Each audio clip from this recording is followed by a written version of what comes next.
Have you ever thought about using a heat press for quilting? It might seem like a tool best suited for t-shirts and vinyl, but today we're going to be taking a look at how a heat press just might be a valuable addition to your quilting and sewing projects.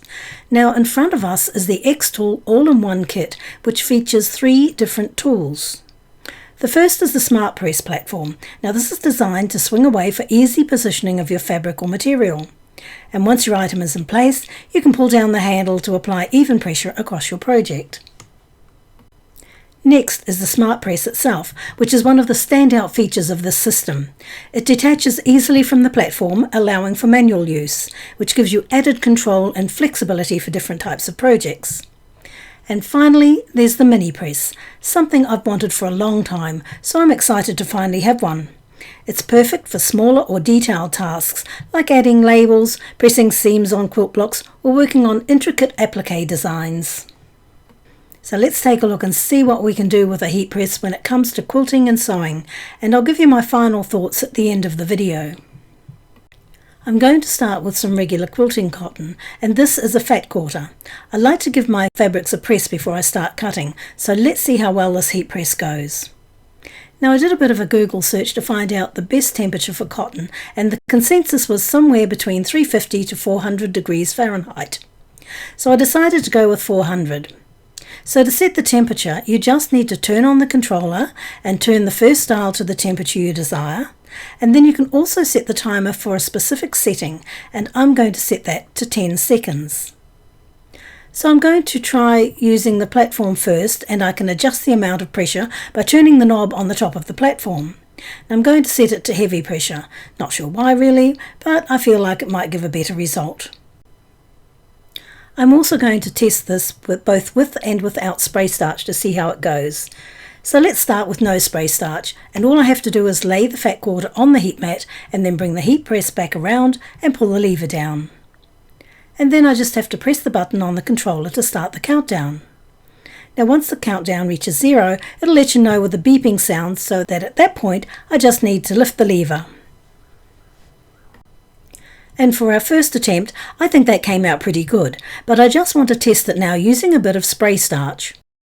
And to keep it consistent, I'm using the same temperature and time. And I think that came out really well. I'm happy with that. Now bear in mind that you can remove the heat press and use it just like a regular iron, so you could use it with your ironing board or use a wool heat mat like we're using here.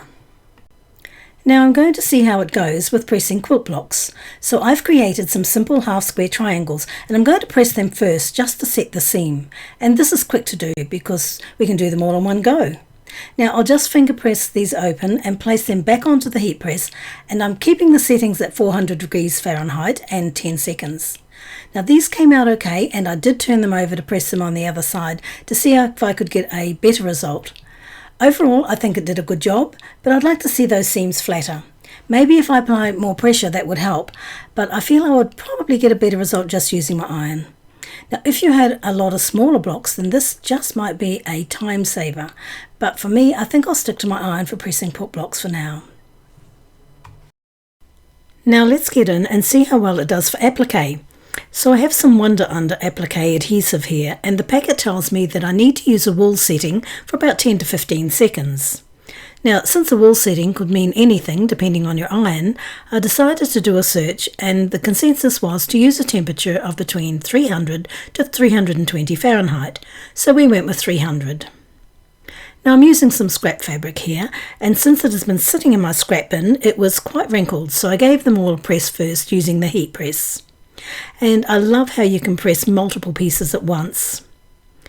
Now I then cut them into smaller pieces as I didn't want to waste the fabric, and then I applied some of the Wanda to the back of each piece. Then I just arranged them onto the heat press and pulled the lever. This did a great job, and I was really pleased with how these turned out. Next I had to cut these into my applique shapes, and I'm using an xTool M1 to do this.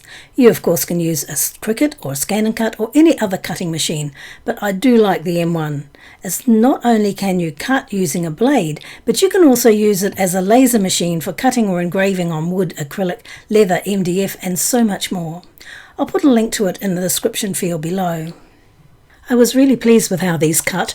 We could have done them all in one go, but we wanted to test the settings on just one heart first, and once we were happy with the result, we then went ahead and cut the second 2 hearts. So I'm just peeling off the backing sheets for each of these hearts and arranging them how I want them to look. Now I can place them under the heat press on the platform and pull the lever. We decided on 5 seconds for this as well. It seemed to work and kept everything in place nicely. Now bear in mind, one of the great features of this heat press is that you can detach it from the platform to use it on its own, and I love that it has 2 handles. This makes it easier to hold and apply pressure. Most portable heat presses just have one handle. Now let's take a closer look at the mini press. Now this is a handy tool that's perfect for pressing smaller or more detailed sewing projects. It's especially useful for small applique or vinyl projects, such as this little gift bag. This was made using black vinyl and it adhered perfectly. These are a great way to make personalised gift bags for Christmas. On its own, the mini press functions with 3 standard temperature settings, much like other mini presses of this type. However, what really sets it apart from other brands is that when you pair this mini press to the controller, you can then use the controller to both customize the temperature and the time precisely to suit your project. This gives you much more flexibility for specific projects. So now that we've taken a close look at the xTool heat press, here are my final thoughts. Overall, I really like this heat press setup. Having 3 different pressing options makes it incredibly versatile for different project applications. And being able to use the heat press with or without the stand means you can easily work on both smaller and larger projects. I like that the heat press has 2 handles. Most other brands only have 1, but having 2 means you can apply more pressure if needed. The Smart Control is a great feature. Not only can you set specific temperatures, but you can also save your most used settings as presets. And the fact that you can pair it to the mini press is awesome, since it allows for more precise temperature, which you can't find in most other brands. In terms of the cons, first of all, the heat mat is not fixed in place, which means it can shift around a bit during use. It's not a huge issue, but it would be nice to secure it in place. The platform stand is nice and sturdy, but it does take up a bit of room, so you'll need to make sure you have enough space in your crafting area. Now, while the platform allows you to adjust pressure with the dial, there's no way to measure exactly how much pressure you're applying. This means it can be tricky to replicate the same results later without some guesswork. Another thing to be aware of is that the heat press plate gets extremely hot. And while we're using it on the platform, we were able to use it without feeling any heat under the platform, but it does emanate heat, so you will need heat protection for your table when you swing it out to the side. I'd also recommend investing in a good pair of heat-resistant gloves.